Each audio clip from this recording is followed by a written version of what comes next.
record. Yeah. Hello, everyone. Welcome once again. We are very pleased to see enthusiastic bunch of 114 participants already. And all of us are very happy. You can see everybody is smiling. So welcome to Author8's webinar. I will share the slide and some housekeeping rules. Welcome to Author8 webinar on avoiding predatory publishers and identifying suitable journals. So we have Andy Nopes as our chair. I will be handing over to him soon after I set some housekeeping rules. So the first one is we will be recording the session and your participant will indicate the consent for the recording. So if you need, the closed captions are available. Click on CC button below. You can see it here. If you couldn't find it, please let us know. If you have any technical issue, please let us know via the chat or email me at asta.subedi@inapps.info. I'm always available there. And to reduce the background noise, we urge everybody to mute themselves when you are not talking, except the speaker, of course. And please raise your hand in the participants panel if you would like to ask a question during the Q&A. Questions and comments can also be submitted at any time in the chat. And also, while you are here, you can also follow us on our different social media accounts so that we can discuss at the end as well. Now I'd like to hand it over to Andy. Okay, thank you very much, Asta. I've got just a couple of slides to share also, and a link to a Mentimeter, which we're going to do. So just bear with me 1 second.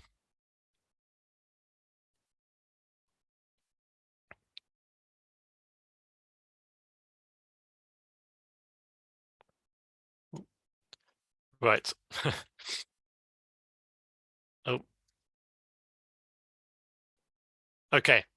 So welcome everyone to this session on avoiding predatory publishers and identifying suitable journals. I did check with some of the speakers beforehand whether this image on the front screen was too scary or not. They said it's nice and impactful. This is an artificial intelligence created image created by something called a Midjourney. So you don't have to worry about anybody being harmed in the creation of this image. So we have some really good speakers here today to talk about the topic of predatory journals. This is a really difficult topic for many researchers, both young and experienced. It's a problem that's been around in academic publishing for, I think, over 10 years now, and it's something that doesn't seem to be going away, despite our best efforts, despite using all our expertise and resources and doing loads of webinars on it. And today we have 4 speakers who are going to tell us their experiences and share their tips and hints on how we can avoid these so-called predatory journals and publishers, and how to identify suitable, reputable journals for your research. So I have a slight bit of background noise at the moment. And if everyone can make sure that they mute their microphones.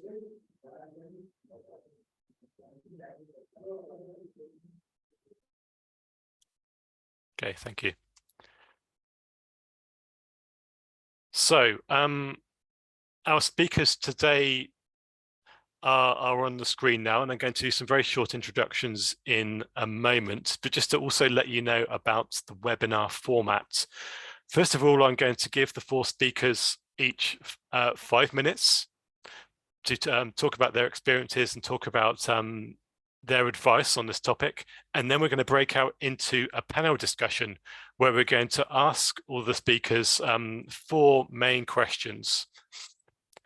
And then we're going to have an open Q&A after that, where you can ask your questions to anybody. And please do, if you have questions during the talks or the discussions, please put them in the chat box whilst you think of them, and we can collect them at the end, or you can wait till the end and put your hand up when the time comes.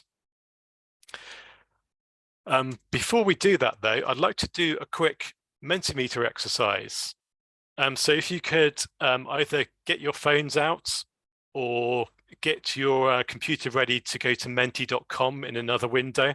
So go to menti.com and use the code 4554-0103. That's 4554-0103. I will also share the link in the chat box in just a second. So it's just a quick couple of questions on this topic, just to get your ideas and also ask about where you are based. Let me just copy the link in the chat box here.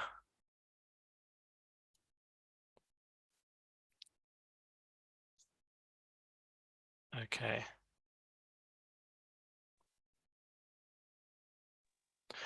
So two very simple questions. First of all, where are you based? So hopefully with over 100 people here, we should start to see these results coming very shortly. And it should give us a really nice snapshot of who's here today.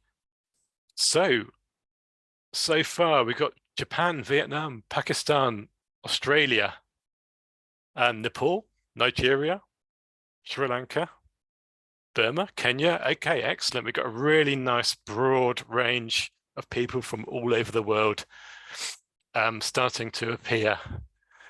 And some more specific places: Kathmandu, Lalitpur, Nairobi, Sydney. This is changing very quickly. Maputo. Okay, got Cambodia and got South Africa. We've got University of Embu.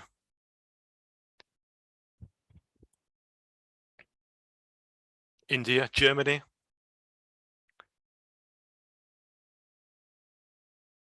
Ghana, Uganda. Lahore in Pakistan. Okay, excellent. So it's really great to see you today. Thanks for joining from wherever you are. And our second question, and we asked this question a couple of weeks ago in an author aid tea time, where we had a short session on this very topic. And I'm asking it here again to see if we get any different results. So the next question was, have you had any experience with predatory journals? So at the moment, 14 of you say you've heard of them, but you don't know what they are. And hopefully in this session, you shall find out all about them. 18 of you, and sort of moving up towards the 40 or 50% mark, I've received emails from them. And if you know what a predatory journal is, you will probably have received at least one email from them by now. And one of our speakers, Richard, will be talking about the phenomenon of predatory journal emails in more detail. One of you says, I've nearly published with them, and 6 of you say that you've actually published in the predatory journal. Don't worry, because one of our speakers is going to tell us their experiences of how this happened to them as well. So it's something which is unfortunately quite common. It's easy to get fooled by these journals. Okay, so it looks like we've got a good snapshot of people who aren't really sure what we're talking about when we say predatory journal, and many of you are familiar, if not through emails, through actually some kind of engagement with these journals. Great, thank you very much. So let's introduce the speakers then today.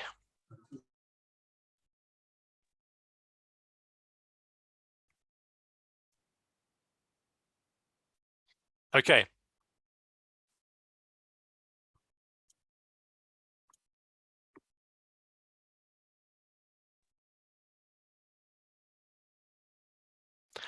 So, in order of their appearance in this first plenary session, first of all, we've got Dr. Marilyn Chepkuri-Rono. She's a lecturer and researcher of applied mathematics and infectious disease modeling, and she's currently teaching at the University of Embu in Kenya on a full-time basis. She has a BSc degree in mathematics, an MSc in applied mathematics, and a PhD in applied mathematics in mathematical modeling. And she's also an alumni of the Mawatso PhD Scholars Program. It supported the implementation of Mawatso Learning Exchange.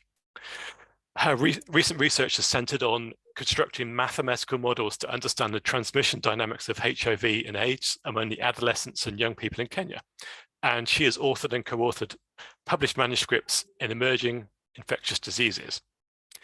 Second on, we've got Richard de Grace, who is, he's an acclaimed journal editor and academic, more than 25 years of experience in the physical sciences. And since March 2018, he's been part of Macquarie University in Sydney in Australia as Associate Dean of Global Engagement. He's served as a scientific editor on the Astrophysical Journal from 2006 to 2012, and deputy editor of the Astrophysical Journal Letters until 2018. And he's received numerous awards, which you can read about in his full biography, but I don't have time to go through all the awards he's won here today. Next on after that, we've got Dr. Zainab Yunus Kautango. She's a plastic surgeon, former chairperson of the Medical Advisory Committee in Nigeria, and former clinical governance lead of the Patient Safety Project at a federal teaching hospital in Gombe in northeast Nigeria. Along with Richard, she's an author age steward. She's a mother of 3 children, leads a wellness and fitness startup, and is a regular blogger. And she always writes really short bios, but there's a lot more to say about Zainab. She's just very humble. Farouk Rathor is another of our author age stewards, along with Zainab and Richard. And he's, another author age mentor. He's a consultant and associate professor at rehabilitation medicine at the Armed Forces Institute of Rehabilitation Medicine, Pakistan. He describes himself as a rehabilitation, I've had to say rehabilitation 3 times now, and I struggle to say it every time. So he describes himself as a rehabilitation physician, learner, teacher, and mentor. And he has over 200 publications with 3,000 citations. And his areas of interest are in research are spinal cord injuries, stroke rehabilitation, amputee management, disaster rehabilitation, medical education, and most recently, I think, bioethics. So those are our 4 speakers today, and I'm really looking forward to hearing what they've got to say about this topic. I'm going to stop sharing now. I'm first going to hand over to Dr. Marilyn C. Rono. So over to you, Marilyn. Take it away for your 5 minutes.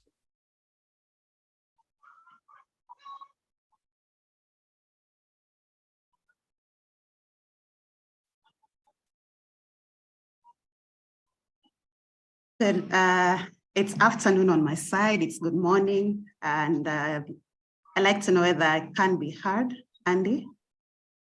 Yes, you can. Thank you. Awesome. All right, so I'm going to share my screen and start with a little bit on what, let me know whether my screen is also visible.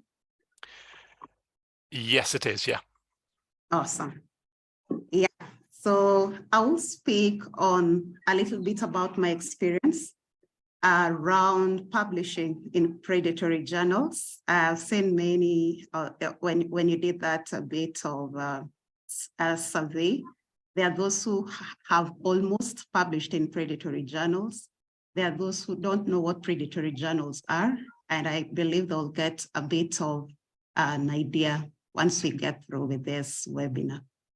So mine was how I got a few articles published in predatory journals, just a little bit of story, and how I got to identify that they were predatory journals. And I'll start by just sharing a snapshot. Just how fast one of the articles was published. So on March 3rd, and I'm now laughing at this, thinking about it, but this is what happened. So we submit the paper, 28, the paper was reviewed and revised. Of course, some monies were paid. We actually got a waiver from $500 to $300. And 31st March, it's not here, or rather here, just a bit of what the peer review process entailed. Citations format, figure citations, referencing, nothing much on the work, purely edits. March 31st, you get that message that you all desire to have. I'm writing with my pleasure. I'm writing, and it's indeed a pleasure to let you know that your paper has been, within a very short time, within the same month, the manuscript has been submitted, reviewed, revised, and published. Being an early career researcher at that point, this was quite exciting, one of your first articles, and you even get to see it has, the journal has a bragging about its impact factor and all, yeah? And it was not until 2018 when I started working with one professor who today is my mentor, that I got to understand that those journals were predatory. I had no idea, because at that moment I was working with academics who I really respected, people who really influenced a lot and even enabled me to be in the path that I am now. So these were mentors who were well respected in my academic space. And they were actually, I was working under their guidance. And this is what happened. So in a way, even them didn't know that these were predatory journals, because the journals were in that good format. They were giving you some feedback, you know. So at this point, I didn't know until this. And one of the manuscripts I submitted while working with this professor had this, now look at the time span here, submission 21st, July 11th, so about 3 months, and there was a regret response. And that was the very first regret I ever got. I got sort of from a background of having close to 3 articles already published within a very short span, and this. And then while working with this professor, he tells me, but this is a very good response. So a regret response is a very good response. I'm wondering why. And he says, it has come with really good comments. And this, when effected, your work can turn out fine. And truly, later on, the manuscript was published. This is when I first heard of predatory journals. I had never heard of it. I thought provided your work is out there somehow, it's okay. And just a simple Google search, say on the particular journal I was talking about, 100% predatory. Even if the format is well okay, even if it looks legit, it's 100. Just a simple Google search, I would have known if I had known of this thing called predatory journals. In my area, I come from Kenya, there is a lot of pressure to publish for graduate students, publishing for promotion, publishing in order to graduate. You don't know whose mentors who you respect, like I've said from my experience, are publishing in predatory journals, well-respected academics. And the question a student will always ask is, which is the easiest journals to publish? Already there's something at the back of our minds where we say, or whether where we've heard that, hey, there are journals that are difficult to publish. So a student will not go for that. Student will just quickly ask, which is the easy journal to publish in. So they will consult with their peers, their fellow graduate students, and for counsel, all right? So at that point, I would ask myself, I asked my mentor, so having these 3 articles in these predatory journals, is my reputation already ruined? And an interesting answer came, you are naive at that point. And anyone will see that was at the early career stage. And if you continue with your current trend, provided you don't include it in your resume or anything, this will not appear. Unfortunately, or rather, at the current position that I hold, due diligence was done, and they discovered these articles that I'd hidden from my resume. And I had to explain that at that point I was early, and it was in a way a good sense, because it was something good because they said, at least you know what it means to publish in these journals and you know the correct thing. So I got the job. So just a bit of it also, a few universities tightened the rules just around 2019 for some. And it's still a huge thing. Many of the universities where I come from are still a bit lax on the publishing aspect. We have some that are clear on avoiding predatory journals. Some have lists, but these are very few. So there is the pressure, like I've mentioned, to graduate, pressure for promotion continues this vice. As much as there is now a lot of information on it, this pressure and lack of checks by some institutions continues this vice. So where I come from, at least there are clear regulations on how you can publish, but this is not so for many students. So many scholars, well-respected, will continue to succumb to this pressure. I learned because of mentorship. I'm able to avoid now falling prey to this because of mentorship. And I believe that proper mentorship can kill predatory journals. Thank you.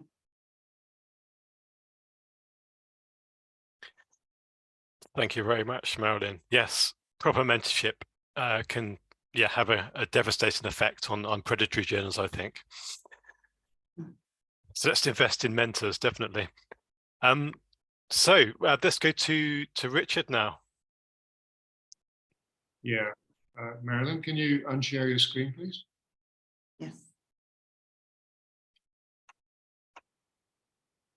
Good day, everyone, wherever you are in the world. Good morning, good afternoon, good evening. It's a pleasure to be here and talk to you about some experiences we've been having with dealing with lots of emails from these predatory publishers, journals, conferences, and the like. In late 2021, among the team of author aid stewards, we decided to take the entire year of 2022, from the 1st of January until the 31st of December, to collect all emails we would receive of a presumed predatory nature and store them in a central email account for analysis later. You may have seen, if you follow the Author Aid News website, you may have seen a blog post I wrote about a year ago, and this is what it looks like, how to recognize invitations of a potentially predatory nature. This was written after the first quarter, and we had more than 1,200 emails already at that point. And I wrote about, you can go to it yourself, it's in the chat, actually. I've added the link to the chat. You can go down and you see that, in essence, what these journals do, they appeal to your ego to make you feel good, right? If they say, oh, you've done fantastic science and we would like to publish your science, please submit it to our journal. It's easy to publish. That's referring to what Marilyn just said. It's easy to publish. And you see all these bits of text here in boldface, they make you look good.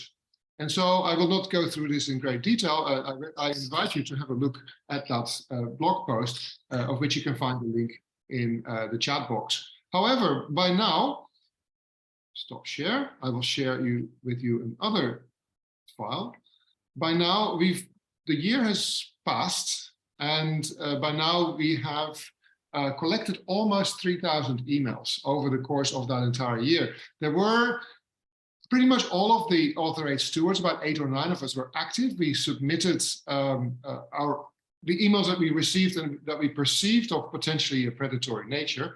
We submitted those emails to that central email account, but 4 or 5 of us were most active. One of us who was most active is actually online as a participant today, Buna Bandari, and she received an awful lot of predatory emails, and they've been very useful, actually. At this point, we haven't done the analysis yet, because it takes some time to catalog everything, and it actually takes quite a lot of time. We've done a fair amount of them. We've cataloged a fair amount of them, but we haven't finished yet.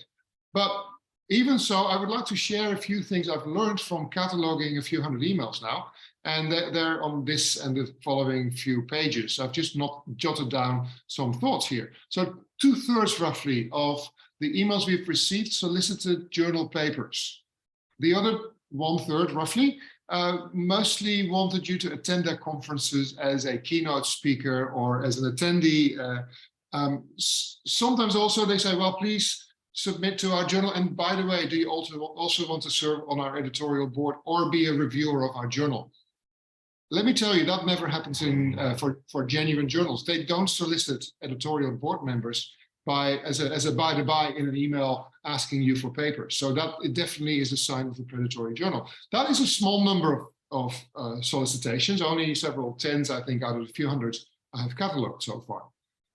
Surprisingly, what I found surprising is that the majority of the emails we received did not ask for fees. There's a couple of them that included fees, but most did not actually ask for fees. And so that made me wonder whether they are more after my name as an established academic, and more interested in hijacking my name than in getting my money. And there's some part of that, I suppose. Now, what else did we find? They're often desperate for your contribution. They ask you for a full-length paper, ideally within the next week or so, because their turnaround times are really short. And then they say, oh, you know, if you can't fully commit to a paper, we will accept a 2-page opinion piece as well. So they're really desperate to get your contribution because they need to fill their journal and, you know, lure more unsuspecting, naive early career researchers in, I suppose. Only a very small fraction of these emails refer to previous work, saying, well, we've read that previous paper of yours with the following title. That's only maybe 10%, 15%. It's a very small fraction. Most seem to be generic. Often they come from disciplines that are not even your area of expertise. In that case, of course, you can just simply delete them. I've looked at how they address you. They often use flattery. Right? Dear respected researcher, dear, you know, eminent professor, blah, blah, blah, right? Even if you're not a researcher, author, professor.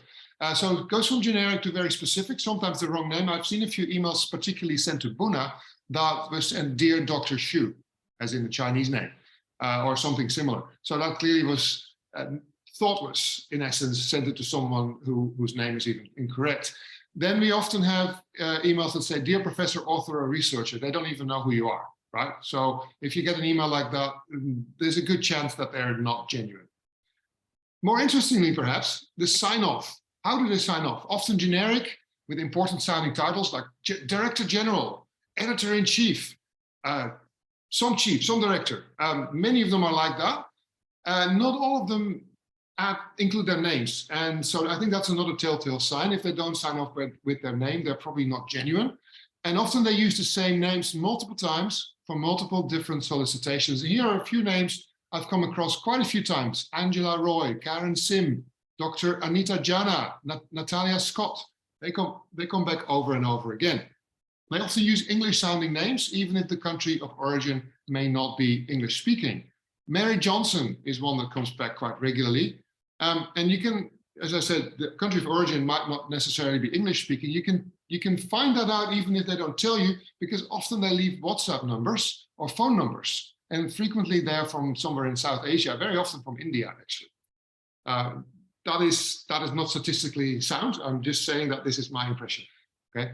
Finally, so some names are quite silly. We have someone who was called Karen Pamela, or Dr. Christina. That's very silly, right?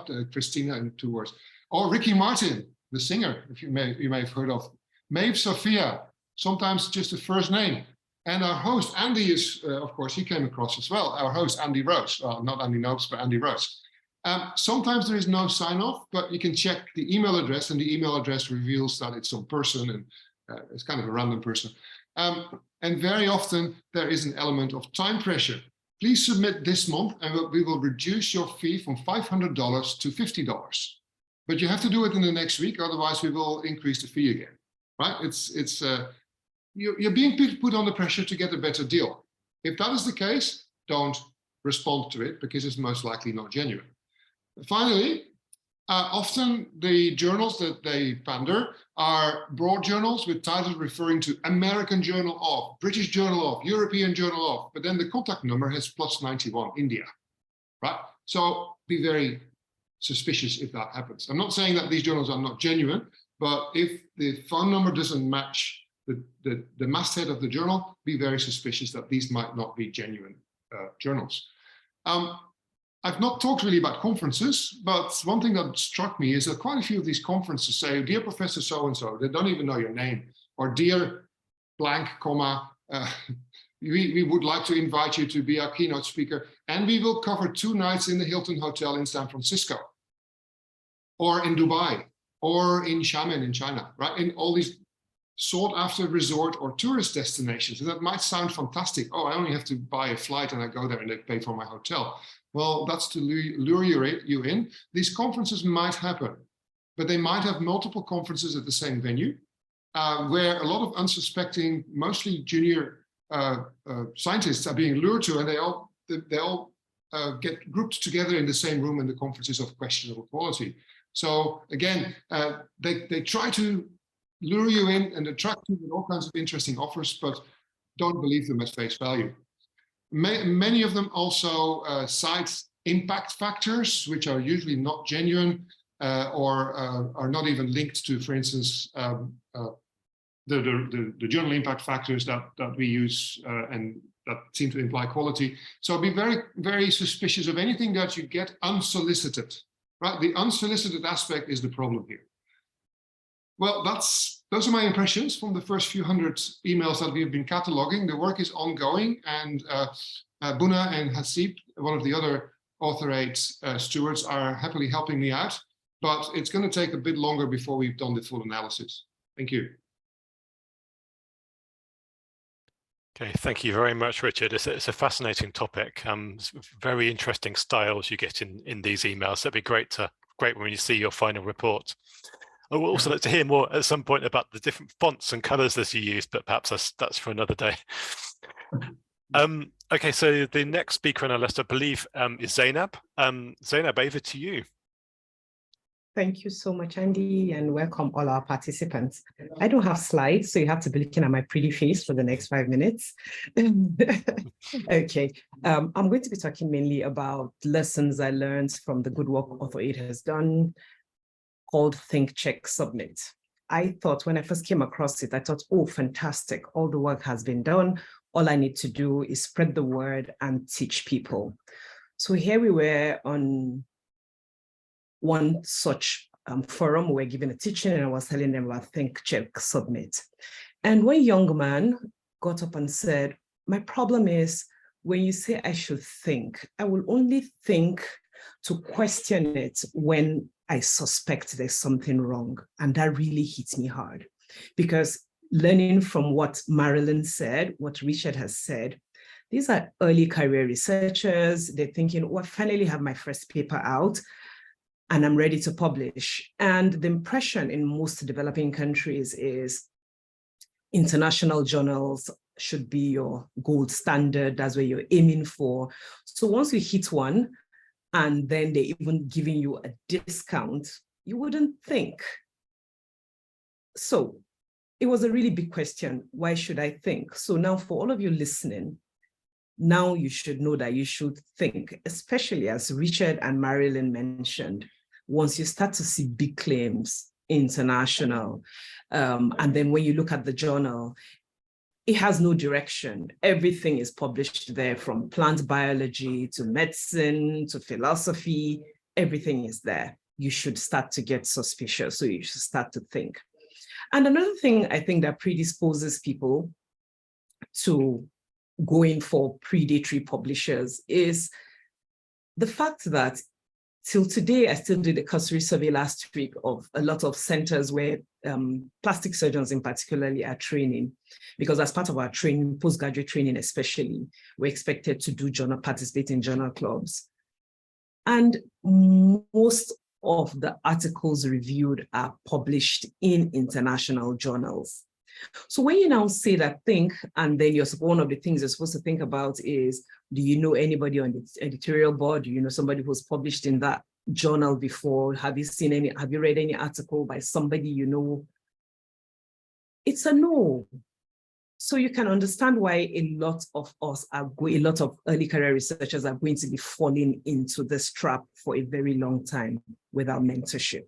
So again, I'm calling all participants here.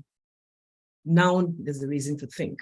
And when you're thinking, think about what you can do for your mentees when you eventually become trainers, so they don't fall into this trap. And another thing that we need to think about, that we need to talk about in this thing of predatory publishers is, just as you think, okay, I'm beginning to know about them, I will not submit an article to them, I will not publish a book with them. Then you hear there's something called predatory conferences.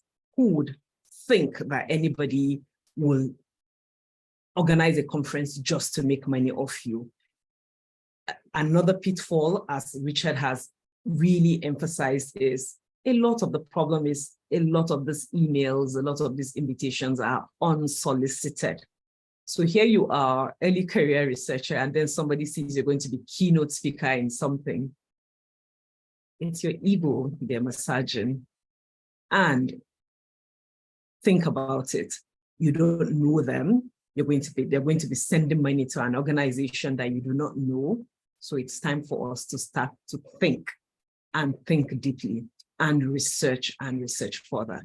And the good thing about the internet is, if you do a Google search, I don't think you need to go to more than the first 2, 3, or 4 hits before you realize that something is fishy. If you're still in doubt, ask, and ask again. Do your research. If you see a name on the editorial board, on the conference list of conference organizers, go and Google them. But unfortunately, that still doesn't cover you, because I remember this article once that somebody wrote, I think it was on Medscape. Medscape is one of this sites where they talk about medical publications, novelties in medicine and things. And one lady had written that she just found somehow, she was just searching and she found her name on the editorial board of a journal she had never heard about. So you can imagine if you decide that you go through and then you see a name, some plastic surgeon that you had read about, had done a lot of publication, and then you see a journal soliciting for you to submit an article to them, and then you go and check her, which is on the editorial board of that journal. Of course, you're going to likely submit your paper to her. So it's not enough to just think, it's not enough to just check. You've got to do a lot of rigorous work to make sure that you do not fall prey to these people. And then mentoring, ask, educate, not just yourself, those around you, especially your mentees who are early career researchers. Thank you very much. Thank you very much, Zainab. That's great. And yeah, it's true. After the first few pages, you could often spot something fishy, but you should always ask your colleagues and your senior colleagues and mentors. Farouk, you are next. Over to you. Thank you, Andy. I have a couple of slides to show. Just give me a second. Okay. So can you please see my slides? Yes, we can. Okay, thank you very much for the opportunity. So what I'm going to do, I'm going to do some experience sharing and then some words of advice.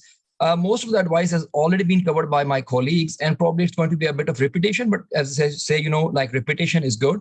And that's why we have boring lectures in our educational institutes where different teachers repeat the same topic again and again. The first thing that we need to understand whenever we are dealing with this problem of predatory journals is that we all make mistakes. It is important to learn to be wiser and not to repeat the mistake again. So I'll give you 2 quick examples. I have fallen prey to this predatory journal. The first one was, again, probably out of desperation. So I wrote a letter to the editor in response to an article that was published in an international biomedical journal. But once I submitted without reading the instruction to author, I came to know that they did not publish letter to the editor. Now, there was a very senior colleague of mine, and we actually both have had penned down that letter to the editor together. So we thought, what we need to do, we have spent a couple of days creating this letter to the editor. So what should we do? In the meantime, I got an email from a journal of emergency medicine and something like that. And the editor said that they were looking for an esteemed author who would like to publish in their journal. And it would be anything. And we thought, okay, seems like a good offer and good opportunity. So why not to send our article to that particular journal? To cut a long story short, the article got accepted in 3 days. We were overwhelmed with emotions, and we were so happy that it happened for the first time without realizing that it was a predatory journal. Came to know and realized this after a couple of months, but I would say, it was done. And then I had to remove my CV. That's the first thing. But the second was pretty even more sort of like disturbing. Why? Because I was involved in a multi-country writing collaboration on a particular topic, a disaster rehabilitation for that matter. And one of the senior authors was a colleague from a developed country. She was a senior professor working and probably having more than 28 or 30 years of experience. So once she identified a particular journal and she submitted it to that journal, the journal said, we are going to charge you $800. And I simply said, I don't have that kind of money. I can't contribute. And she said, it's not about the money. It seems like a good journal. We published it there. One of our colleagues actually tried to sort of like raise a red flag that this does not look like an appropriate journal. But the senior professor said, we need to go forward because I'm short of time. To cut a long story short, she actually paid $800 to publish in a predatory journal. And ultimately, we had to pull out our name from that particular article. So we all make mistakes. We need to learn from our mistakes, become wiser, and move forward. This is how the world works. Then probably, again, many things have been covered. To publish anything, it may be a letter to the editor or a very small piece of information online in a medical journal or in a blog post. Usually your email as a corresponding author also goes along with that particular manuscript. And which means that those web crawlers and people who are on the outlook for authors, they actually start hunting for your emails. And then they start actually giving you invitations. So please be very wary of out of blue invitations. I agree, everyone wants to think that he or she might be doing something which is earth shattering and it's going to change the world. But most of us are like pretty common colleagues. We do our work, go back home and enjoy life. So if you get an email, which actually says you to submit article, probably that's the first red flag sign that you need to understand.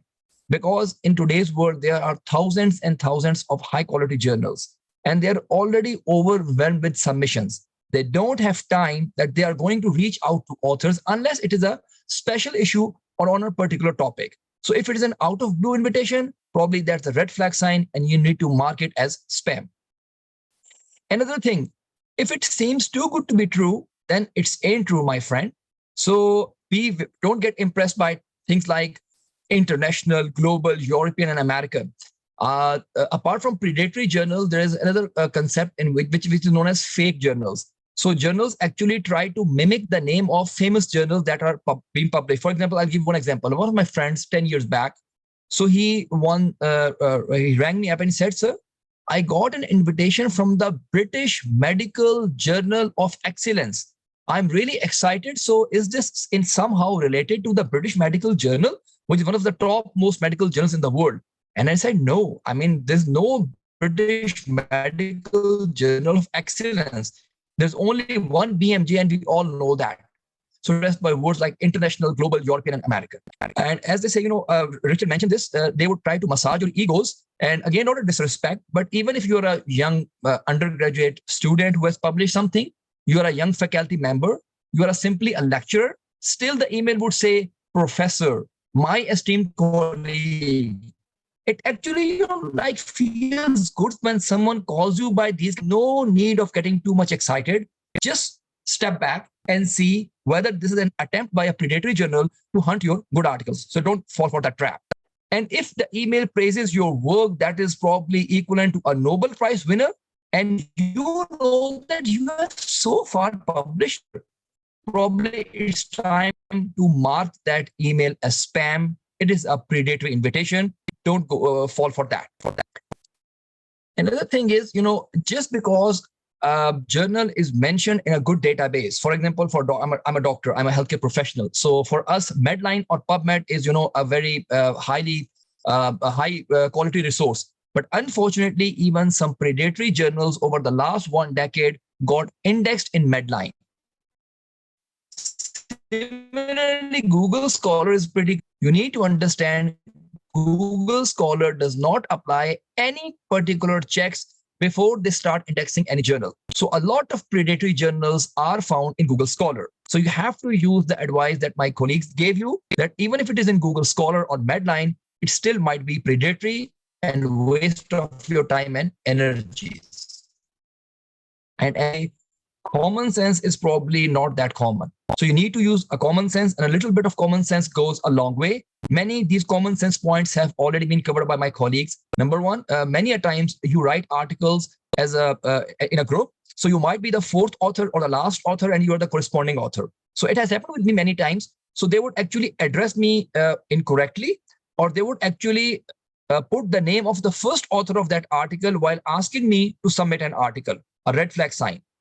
Then grammatical mistakes are very evident in the web page. You need to understand that, people who are in the publishing business take it very seriously. People who really are in the business and who are in the predatory journal business, they don't care whether their website is grammatically incorrect. So these small red flag signs should actually alarm you or alert you that this is not the website where you should be submitting your article.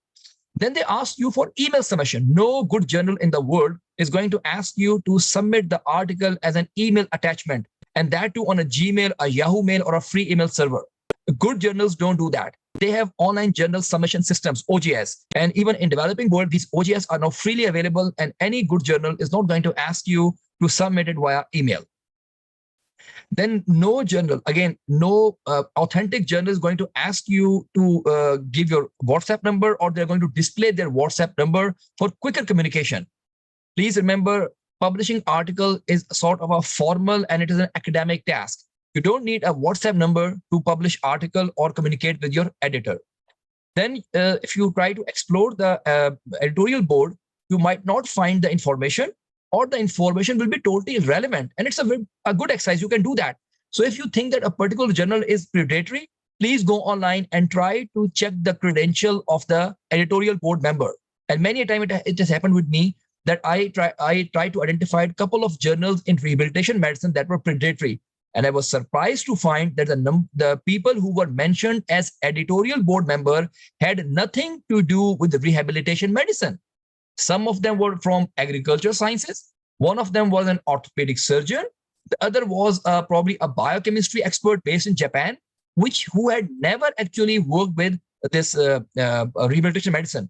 And many a time, these predatory journals misuse the name. I'm not blaming the person whose name is there, but I'm saying that they misuse the names, and you need to be very vigilant.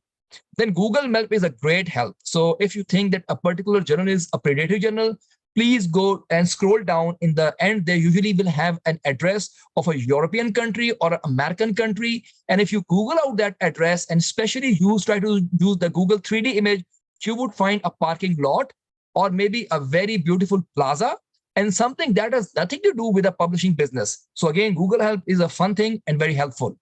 And last but not the least, as Richard also mentioned, they would beg you, they would request you, and they would ask you to submit anything in any format of any length, even if it is a 2-page commentary or memorial. So all these things actually, they appeal to your common sense that there's something wrong with this, and I should be avoiding this particular journal or invitation. So take-home message is number one. In the last 12 years, a lot of good work has been done on documenting the patterns and how to avoid predatory journals. So please go online and explore these guides, helplines, and forums. And Author8 forum is one of the best forum out there that can help you identify what is a predatory journal and a conference.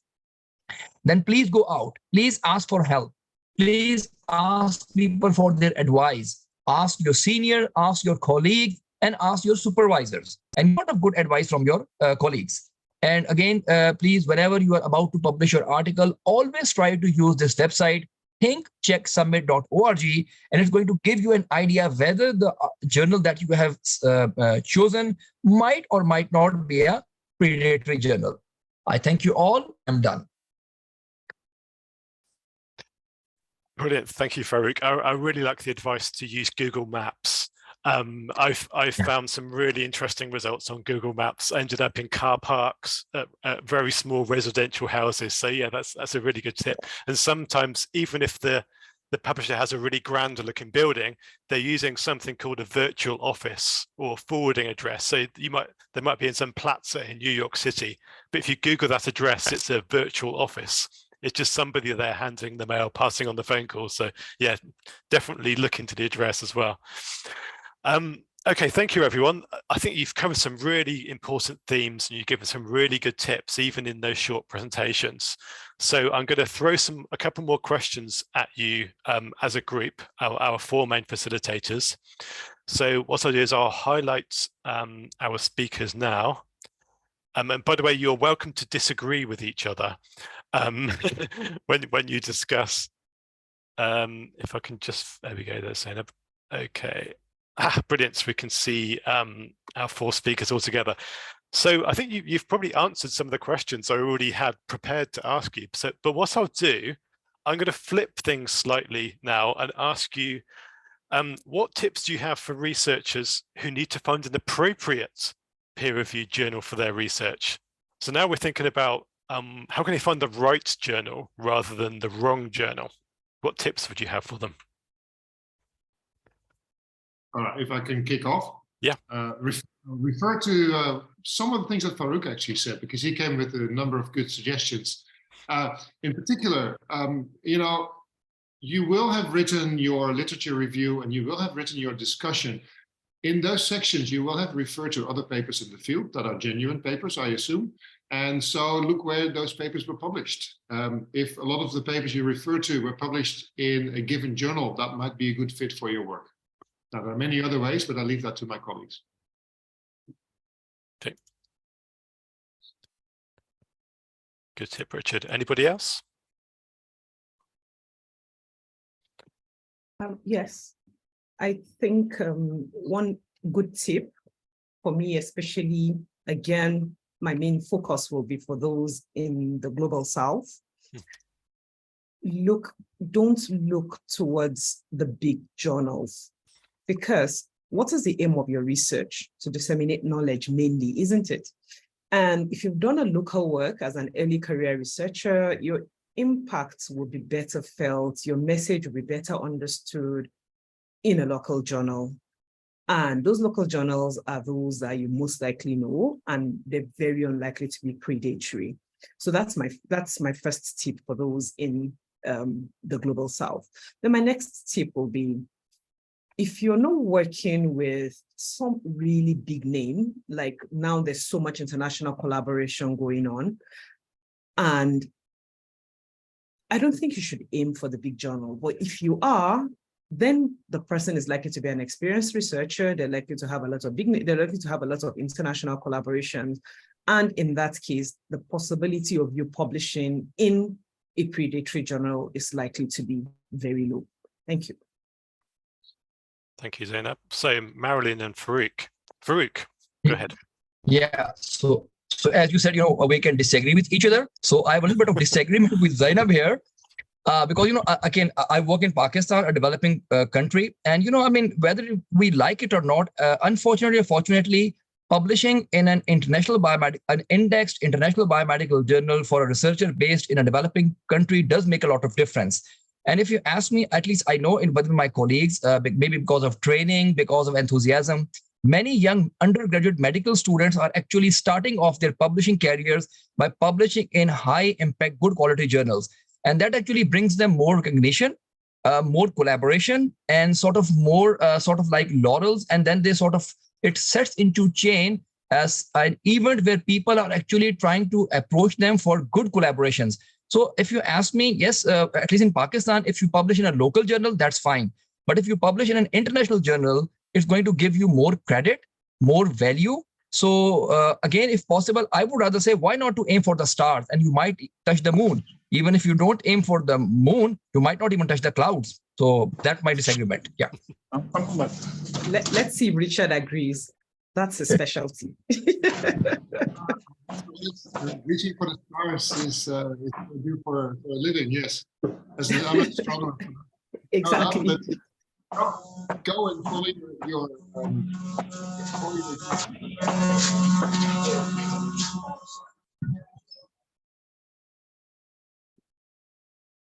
Okay, I think we got rid of the background noise. I don't know whether Richard was done.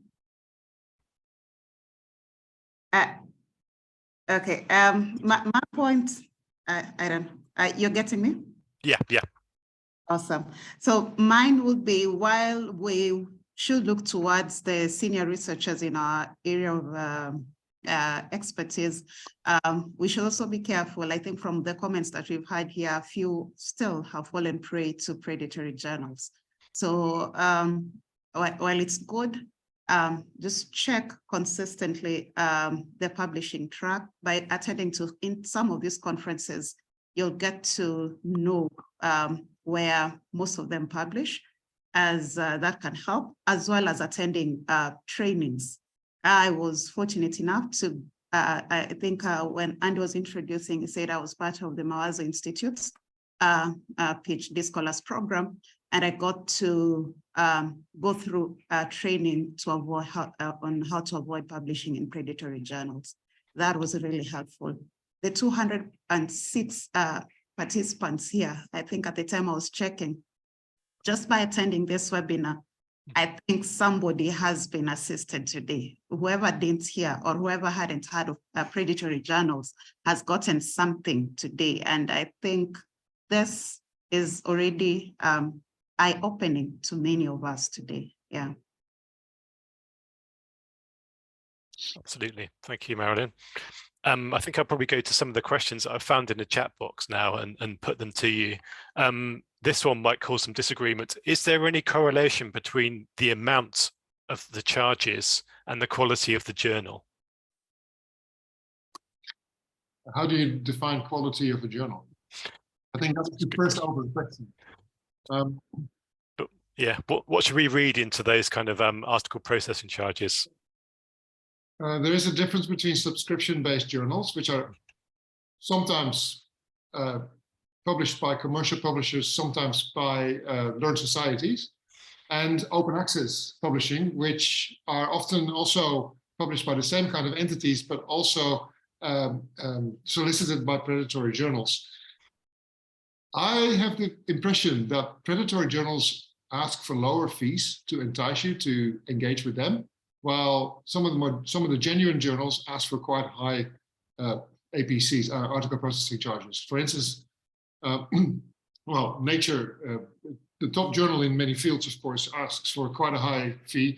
In my field in astrophysics, the one journal that was top quality, that is top quality, I should say, and was free for everyone to publish in, is going to go the open access route from January next year, and the fee will be 2,200 British pounds per paper, and that makes it, unaffordable for most researchers, certainly in the global south, but also in Western countries, because we don't have that many grants to pay for such base charges. So, if anything, I would say that predatory publishers might ask for lower fees to entice you to publish with them. Farouk.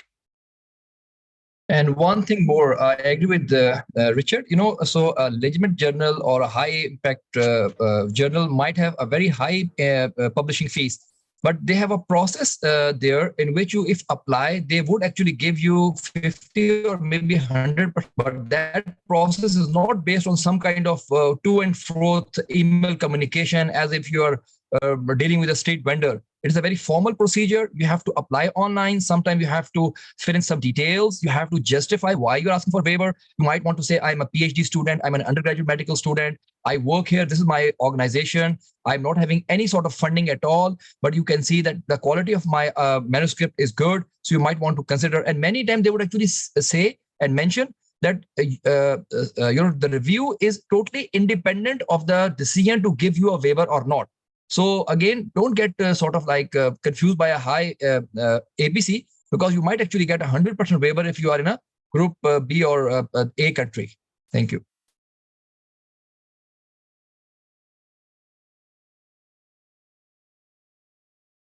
Okay, thank you, Farouk. Marilyn and Zainab, what experience have you had with these kind of charges?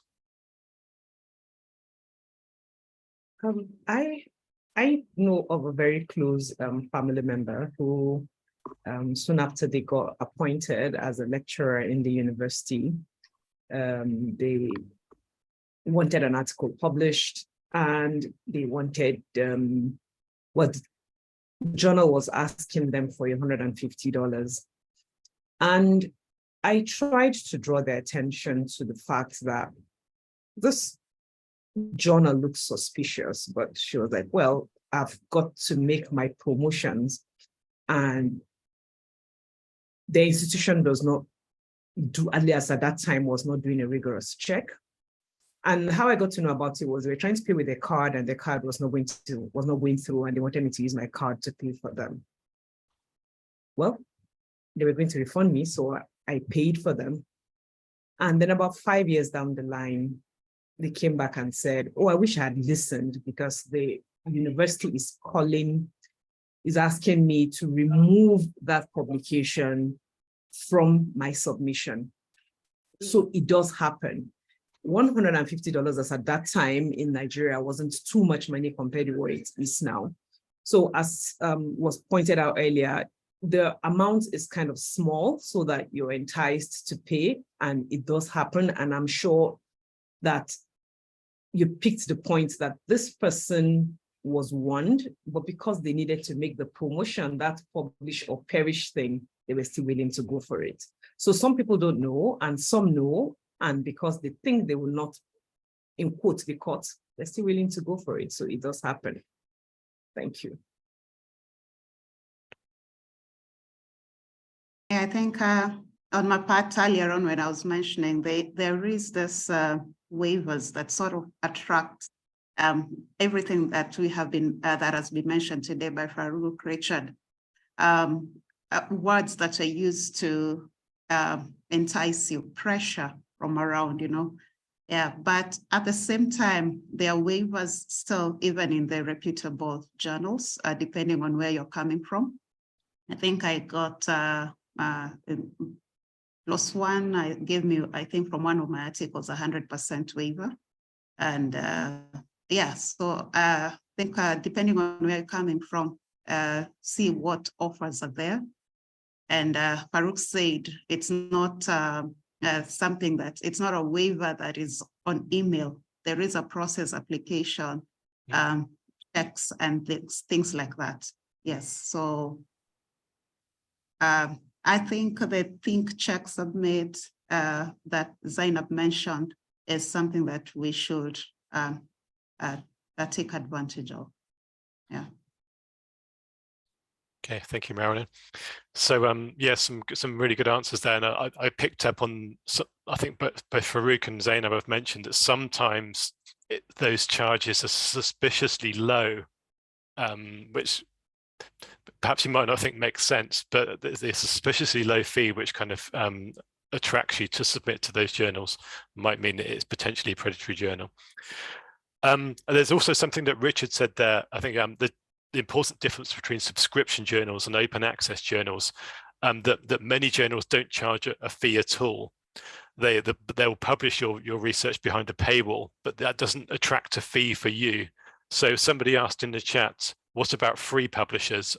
Are they predatory? And I guess if you're not being charged a fee, then that's great. And we wouldn't usually class those as predatory publishers. Another question that's come up in the chat is about one of my least favorite topics. How does one consider impact factor as a factor in all of this? How seriously should we take impact factor? Farouk. Depends on where you're working. Because you need to understand that for many universities around the globe, many, at least developing countries, impact factor still is a holy grail on which they would assess your research, your output, your promotion.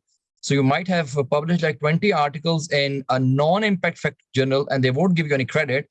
But if you publish like 5 articles in impact factor journals in which they say are class A journals, it's going to make a difference. The world is changing. There are academicians out there who actually have a different opinion with this, that why you use this impact factor as a surrogate marker. But we need to understand that we need to understand our university policies, institutional policies. So if my institute says and insists that I have to publish in an impact factor journal, probably I should be seriously looking into publishing only in impact factor journals. But sometimes we don't get a chance, or our manuscripts are not of that high quality, then at least we as well. So my answer would be, depends on the institute, the area you're working, and you need to very clearly be clear that what kind of policies your institute follows for promotion and other things. Thank you. I'll just say something about, I think early career researchers should know. If you look at how impact factor is calculated, then it is possible that a journal will have a high impact factor, but that doesn't necessarily mean that, and of course, what Farouk has said is very important, that if your institution insists that you should publish in a high impact journal, then by all means aim for it. But if you're not under pressure to publish in such journals, then it would be nice for you to consider how it's calculated. Because the more citations articles in that journal get, then the higher the impact factor is likely to be. And the longer they've been in publication, then they're going to have, because so if you have a new journal, then like say there's one that's less than a year, then you do not find an impact factor to calculate. And if you have one that's been in publication for a while, and then gets a lot of citations, and they're likely to have a very high impact factor. So what does that mean, particularly for the medics? There's a particular journal called World Journal of Surgery, very popular journal, good quality journal, but they publish everything surgery.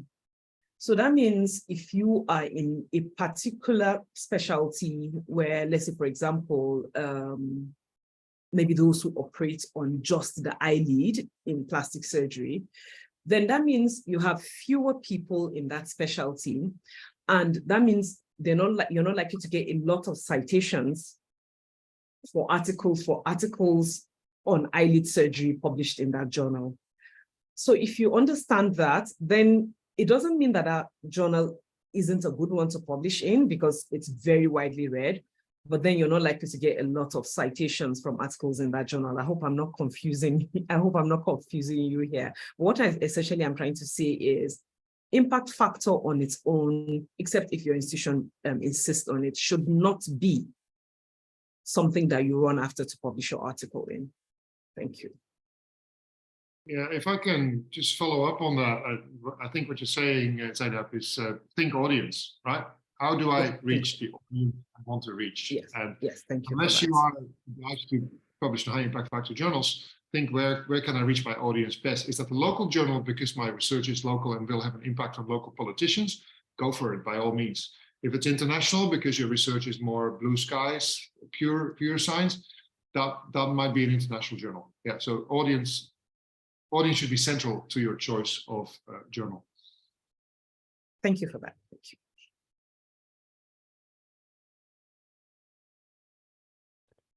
Okay, thank you. This reminds me of somebody who's posted this message twice in the chat box, and I thought I'd bring it up. And he's asking about indexes, which is very much related to this impact factors. He's saying identifying I should have lost the message now, but he's talking about Scopus, Web of Science, and PubMed. And when journals are published in these indexes, we don't normally consider them predatory. But recently, these indexes have started to discontinue these journals. So can we really trust these kind of indexes, these white lists? Yeah, that's actually, I was going to say, these are called white lists. There's another one, it's the Directory of Open Access Journals, DOAJ. So there's a difference here between white lists and black lists. And some of you in the chat have asked about blacklists as well, maybe not in those words, but you've asked, how can we identify which journals are predatory? Until a number of years ago, 5-6 years ago now, I think, there was a list called Beale's List by a librarian at the University of Colorado in Boulder, who maintained a list of journals he suspected. importantly, he's suspected of being of predatory nature without any checks and balances. And that got him into some hot water, legally speaking, and eventually he was forced to abandon that list. There are still copies around of that list, and there is a commercial company now called Cables that maintains another blacklist, but it's not generally accessible. It's not clear how journals get on such a list or how they get off the list if they are included incorrectly. And so I think that the tendency in the field is now, in many fields in scientific publishing, is to look for whitelists, journals that are genuine, that may not necessarily have a journal impact factor, they might be young journals, but that meet all of the requirements of being a genuine journal where you could safely publish. Now, obviously, yes, in some of those whitelists, journals end up that in the end, you know, are poor quality, perhaps even predatory, but poor quality I think is more likely. And so you still have to use common sense and maybe use the think, check, submit mantra to proceed. Thank you, Richard. Does anybody else have any thoughts on indexes and impact factors and blacklists and whitelists? I think what I saw in one of the universities was where they would update annually their accepted lists, having done their own internal checks. And then they would have this list they generate on an annual basis. I think it's not done everywhere, but there are some universities that do actually take time and generate lists, update them regularly. Yeah. Yeah, no, that's a good point. Yeah. Okay, fantastic. So I thought maybe it's a good time now to open up to the floor with about 10 or 15 minutes left. So we've obviously answered some questions that have been in the chat, but does anybody want to ask a question that we haven't managed to get to yet, or to put their hands up and ask the question out loud? If not, I'll go to another one of the questions in the chat. Well, that's very fast moving. Angel, would you like to ask your question? Yes, thank you so much. I've really enjoyed this presentation. I'm an early career researcher. I'm now doing my postdoc fellowship at Walter Sisulu University in South Africa. I'm originally from Zambia. Now, the question I wanted to ask to the panelists is with regards to indexers. In most cases, we regard indexers like Scopus, Web of Science, DAOG, that is Director of Open Access Journals, and a few others as maybe good indexers, and once you are published there, you feel good. Now, my question is, does it mean these indexers do not index predatory journals? Thank you.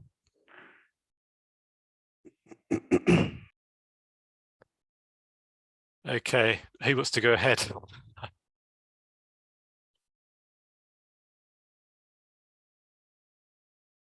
All right, Farouk, go for it. I've just answered the question like it. Yes, I guess it's a similar question, but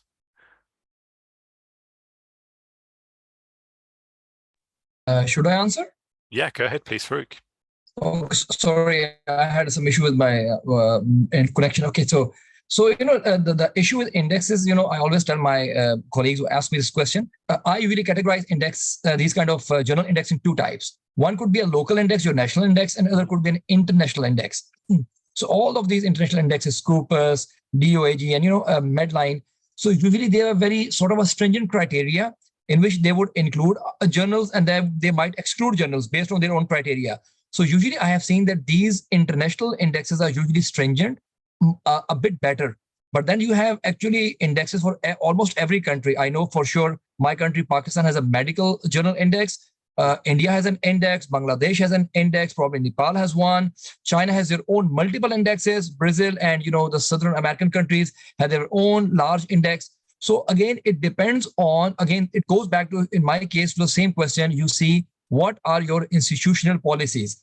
So for example, in my country, the overarching organization is known as Higher Education Commission of Pakistan.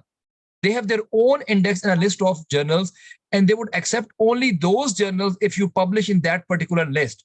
So sometimes, you know, international indexes are fine. You need to follow them if you want to have a global career. But if you plan to stay in the same place for a couple of years or rest of your life, you might want to focus more on the local index that is more accessible and more acceptable to your own local community, academia, and your organization.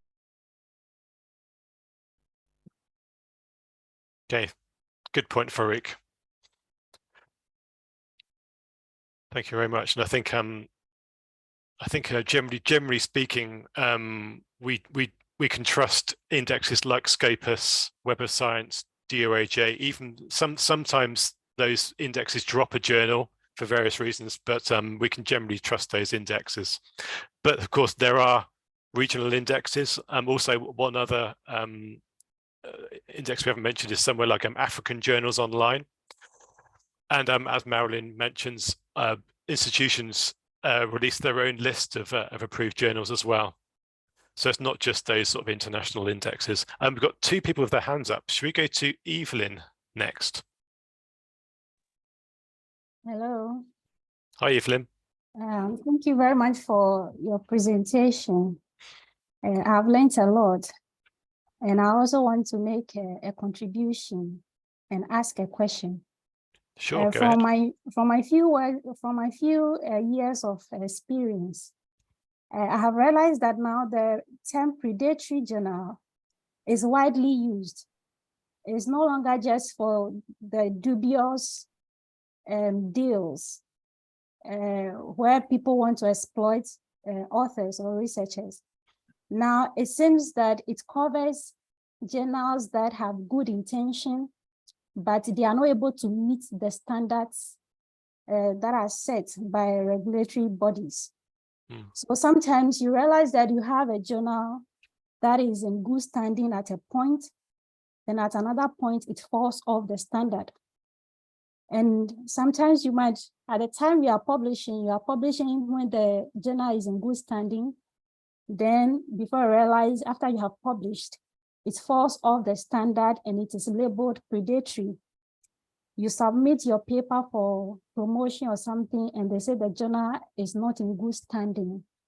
How do you, prove that at the point you were publishing, the journal was in good standing? Thank you. Oh, that's a really good question.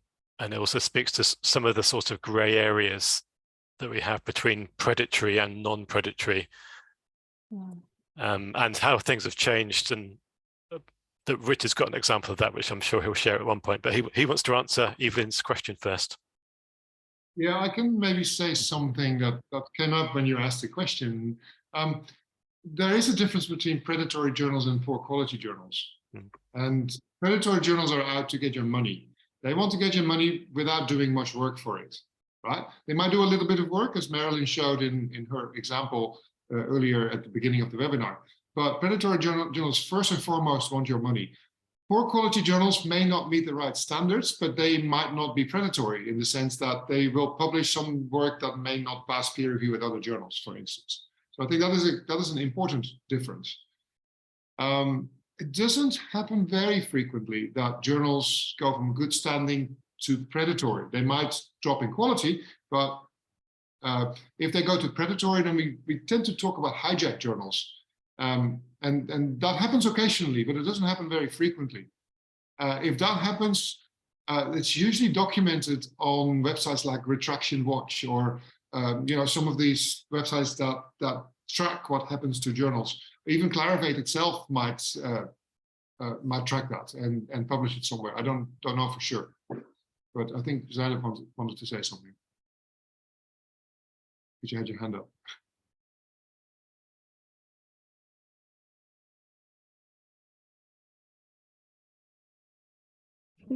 I was trying to unmute myself there. Okay. From what the only thing I will add is, as Andy said, this is a little bit difficult. And usually you would have that kind of problem with the pretty young journals. because that's when they're still trying to find their feet. And that's when they're likely to have a problem. So if you do have an option, I would suggest you go for the, in quotes, older journals that are within your field and will publish your article. Thank you. Thank you too. Thank you. It's a really good, it's quite a difficult question to answer. If a journal has now found itself in poor standing, how you prove that when you did publish in a journal, it went through a rigorous peer review process. It's very difficult to prove that. Hamza, would you like to ask your question? So, hello, sir. Good afternoon.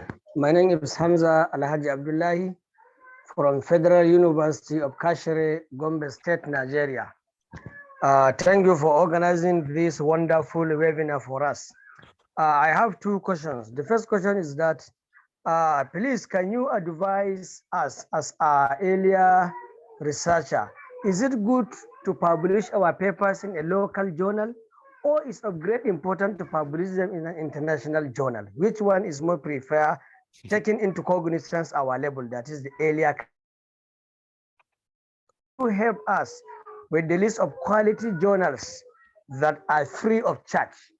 They are free, but they are qualitative. Yes, so thank you, sir. Thank you highly, thank you. Okay, thank you, Hamza. He's from my little village, so I'll attempt his question. Okay, my first suggestion is, let me just tell you a little story we once discussed on the Author Aid platform. There was an article that was published some years back. I don't know if you're aware that before the Ebola outbreak in, was it in the early 2000s?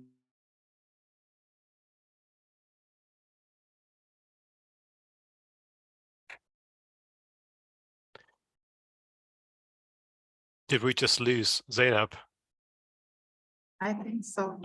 She's just about to tell a story. A UK-based journal. Zainab, we lost you just for a second. Could you start your story again? Okay, all right. So I was just saying that to answer his question, I'll just tell you a little story about the importance of publishing in journals where your impact will be felt. So before that Ebola outbreak that happened in West Africa, before then, there had never been an Ebola outbreak in West Africa. And then when it came to West Africa, some article came to limelight that had actually talked about a possible Ebola outbreak that could happen in West Africa, because there was a route somewhere linking, I think it was Côte d'Ivoire, where people do trade with East Africa. And it was published in a journal that was based in the UK. Now the UK is very far away from the whole Ebola thing. So imagine if this had been published in an East African journal or a West African journal, somebody who is an authority might have seen it and might have done something about it. So what is the moral of the story? You might have access to a big journal, but if your message is for the small world, in quotes, then it's all lost, because the aim of research is to disseminate information and educate people. So that article, as far as I'm concerned, was lost. So my suggestion for you is, where is your audience? Richard put it so well. It's about your audience. Who are you addressing? Who is likely to benefit from your publication? So if your research work is targeted at people in the local community, then you're best served by a local community. You're better served by publishing in a local journal. But at the same time, it's so important that you know what the criteria for your institution are. We're just starting a mentorship program in the Nigeria Hub, and we're doing with the Nepalese and Ghanaian Hub. And one of the things we're targeting is, we found out that a lot of people, when they're appointed into lecturer position, don't even know the promotion criteria. So you go publishing in journals, and then when you now submit for promotion, your university tells you, I'm sorry, these journals cannot make the cut, and then all your work has been lost. You will miss that promotion opportunity, and you have to wait for another 3 years. Most Nigerian universities do it in 3-year cycles. So my answer for you is know the criteria and then aim for where your audience is. Thank you. Long story. Thank you. Thank you, Zainab. I think it's a really important story, actually. Yeah, great point. Does anyone else want to talk about that, or Hamza's second question, which is about high quality journals which are free?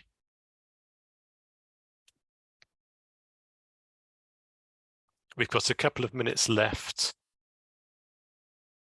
Perhaps we'll just take. So hold those answers. Also, we'll also take this final question from Dung Pam. Would you like to share your question?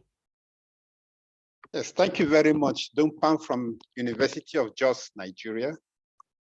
My question is it okay to cite an article published in a predatory journal if you find that the information was good? Is it okay to cite it in your own paper? Thank you. Thank you, Dung. So those final 3 questions, would any of our speakers like to answer any of those, including that very interesting last question?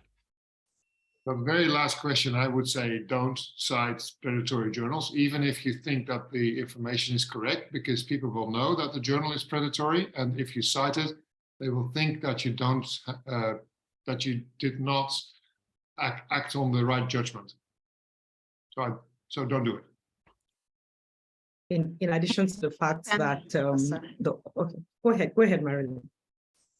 I wanted to attempt on the second last one on free and open access journals that are free. I'm not sure. I think the researchers here with more experience will have something to say on that, but I know waivers are there. Free, completely free. I'm not certain, but waivers, I think check where you are. If you're, I think, on the sub-Saharan African countries that are eligible for a certain percentage of waiver, even up to 100%. Mm-hmm. Yeah, and even if you're not eligible, I think you can still ask. Anyway, you may be surprised by what the editor tells you.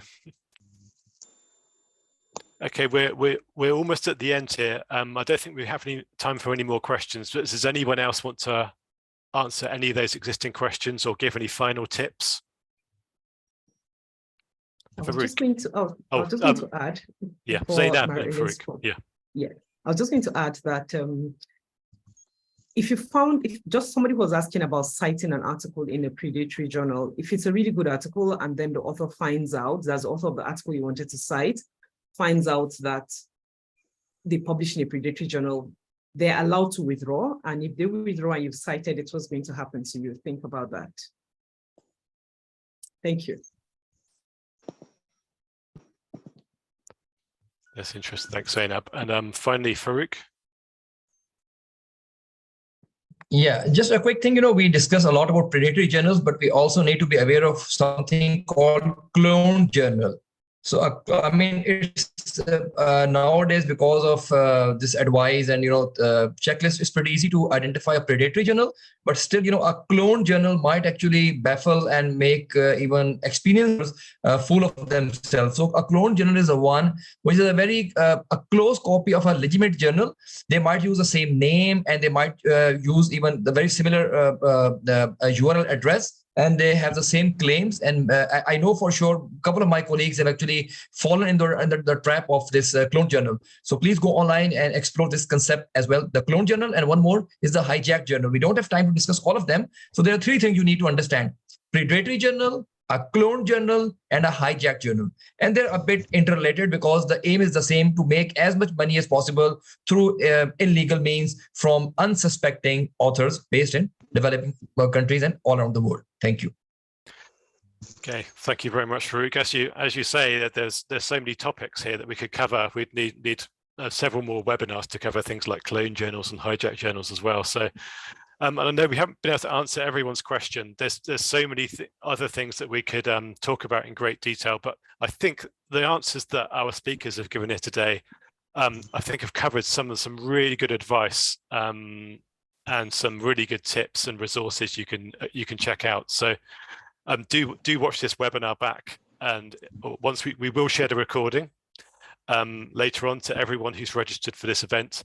But for now, we've gone slightly over time. I'm going to hand back to Asta, who's going to organize a group photo. Hi, everyone. Hi again. It was such an interactive session and very, very informative. I enjoyed it very thoroughly. Thank you so much, everybody, for that, our chair and our speakers. And thank you so much, everyone, for joining. I have shared some of the links from where you can get connected with us. Please stay connected with us because we share a lot of opportunities and the webinars, tea time. We conduct a lot of programs on a regular basis. And yeah, we'll be taking the picture now. So if you are comfortable, please turn on your video and start posing.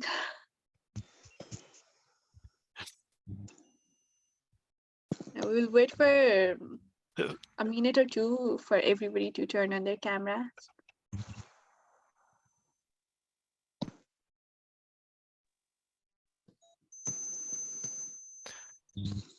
Okay, we've almost filled my screen, so I'm going to take a screenshot in any second. That means we have to keep on smiling. Keep smiling, everyone.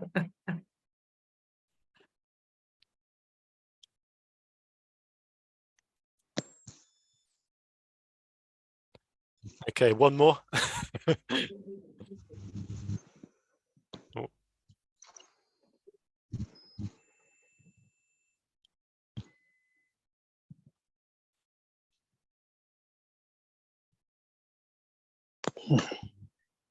Okay, I've captured a few, Asta. Okay, then I think we will end now. Yeah, thank you so much, everybody, for joining. Stay connected with us. Yeah, bye-bye. Okay, thanks, everyone. Bye, Thanks to our everyone. speakers. Thank you. Thank you very much. Bye. Bye, everyone. Thank you very Bye, much. everybody. Bye-bye. Bye. Thank you Bye. very much. Thank you. Thank you. Bye.